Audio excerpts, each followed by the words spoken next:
Já falamos de passado.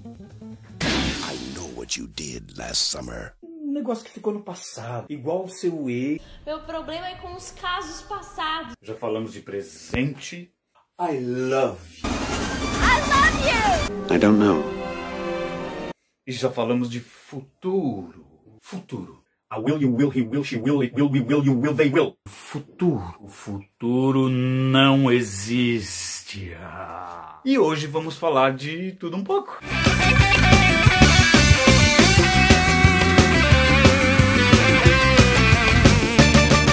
Good morning, good afternoon, good evening, boys and girls. O present perfect, para nós brasileiros, é uma dificuldade. E eu, quando aprendi inglês, eu aprendi tudo assim, fácil, entendi tudo. Quando chegou no present perfect, deu aquela travada. Por quê?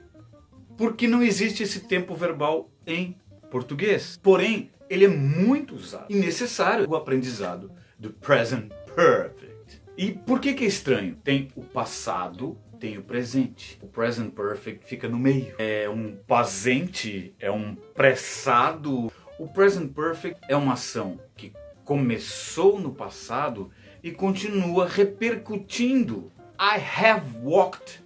Aí eu só disse, eu caminhei. Não interessa quando, não interessa que hora que eu comecei a caminhar, não interessa quando que eu terminei de caminhar, não sabe se eu terminei de caminhar ou não, eu caminhei. I have walked. O present perfect tem a seguinte estrutura. Sujeito mais have ou has mais o verbo principal no particípio passado. E o que o have faz aí? Lembra o que quer dizer have? O verbo to have quer dizer ter. Mas no present perfect, o have é um verbo auxiliar. Eles ajudam o verbo principal a se expressar e se definir. Então essa estrutura, sujeito mais have mais o verbo principal no particípio passado, vamos por partes. Sujeito é o que manda na ação. John, Mary, me, you, they. Porque o has. Lembra lá, ó. I have, you have, he has, she has, it has. Ele se contrai na terceira pessoa do singular para has. E o verbo principal, aí vem outro aspecto importante. Ele tem que estar no particípio passado. Particípio passado são verbos terminados em ido, ado.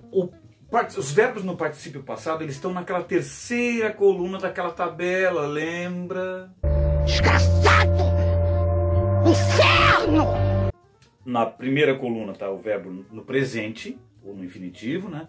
Na segunda coluna os verbos no passado e a terceira coluna os verbos no particípio passado. Os verbos regulares vão sempre terminar em ed, tanto o passado quanto o particípio passado, então é barbada.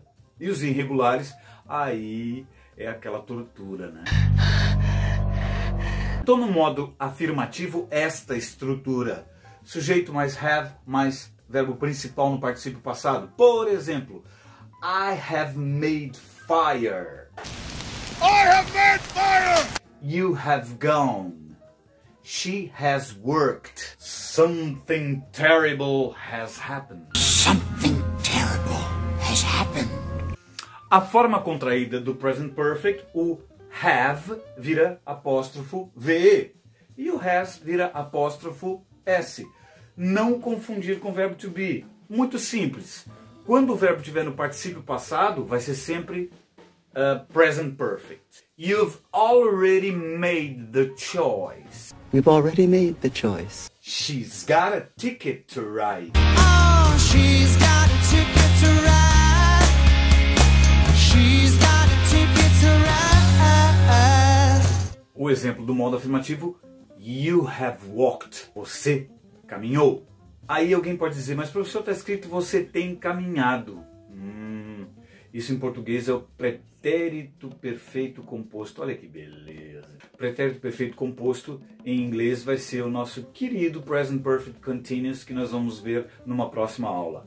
You have walked quer dizer você caminhou. Quando? Não sei. Quando começou? Não sei. Está caminhando ainda? Não sei. Esse é o lance do present perfect, tá? Uma ação que começou no passado e que persiste, ok? A estrutura do negativo.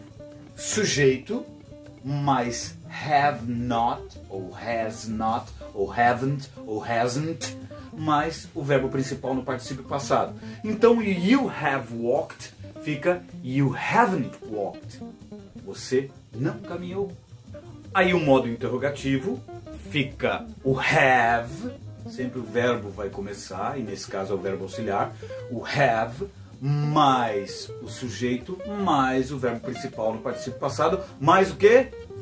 Ponto de interrogação. Sem isso não tem interrogação, cara. No modo interrogativo, então, o you have walked fica have you walked? Have you walked? O cara chega assim, a outra pergunta, e aí, tu caminhou? Você sabe quando e onde, é bem normal. Have you seen a hat around here? Have you seen a hat around here?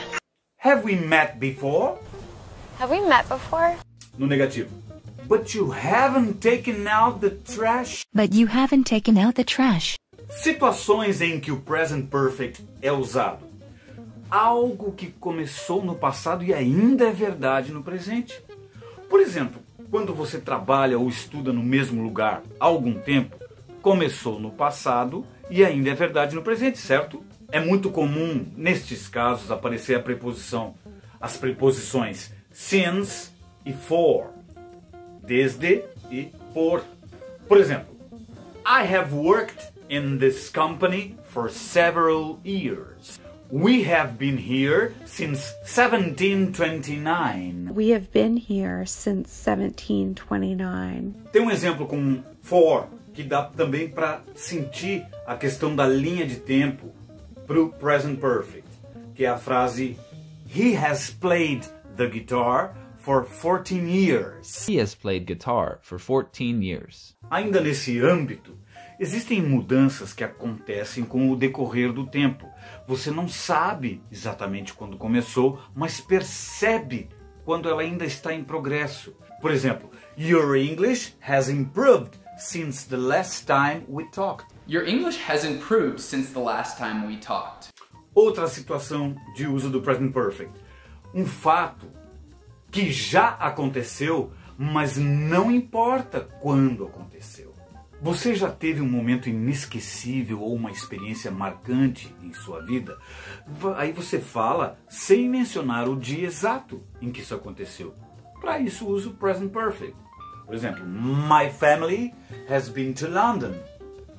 Minha família já esteve em Londres uma vez na vida, não importa quando, mas foi uma experiência única que marcou. I have traveled the world. I have traveled the world. We've been to France and we've seen the Eiffel Tower. We've been to France and we've seen the Eiffel Tower. Se você quiser perguntar se alguém já fez algo na vida, independente do momento em que fez, você pode usar o present perfect. Have you seen the last film? E aí a gente responde, né?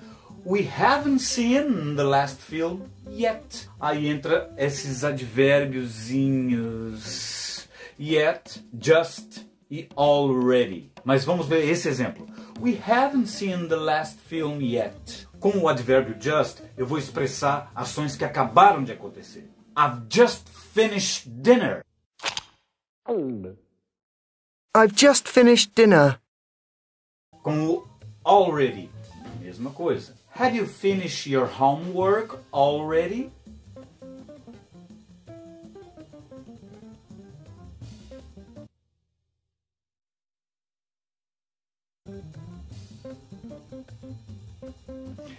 É isso aí, pessoal. O present perfect, ele é um pouco estranho. Você tem que estudar verbos irregulares, tem que se acostumar com o uso dele. Espero que vocês tenham gostado. I hope you enjoyed. Thank you very much. See you later.